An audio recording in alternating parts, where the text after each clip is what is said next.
நல்லது, கெட்டது அப்படிங்கிறது ஒவ்வொரு ஜாதகத்த பொறுத்து வேறுபடும். இப்போ 6, 8, 12ல ஒரு கிரகம் இருக்கு அப்படின்னா, அந்த கிரகம் பொதுவா கெடுதல தரும்னு நம்ம நெனச்சுக்கிட்டு இருப்போம். ஆனா, அந்த கிரகம் நல்லதை தரக்கூடிய வாய்ப்புகள் உண்டு.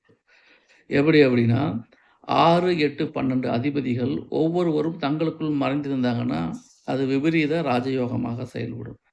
அதே சமயத்தில 6ஆம் அதிபதி, 8ஆம் அதிபதி, 12ஆம் அதிபதி இவர்கள் அனைவருமே நீசமாயிட்டாங்கன்னு வச்சுக்கங்க. ஒரு ஜாதகத்தில அந்த தசாபுத்தி பெரிய அளவுல பாதிப்பு தராது, நன்மையே தரும். அப்போ கெட்டவன் கெட்டிடில் கெட்டிடும் ராஜயோகம் அப்படிங்கிறது இதத்தான். ஒரு ஜாதகத்தில பொதுவா தீமையை தரக்கூடிய கிரகங்கள் அப்படிங்கிறது 6, 8, 12 அதிபதிகள் தான்.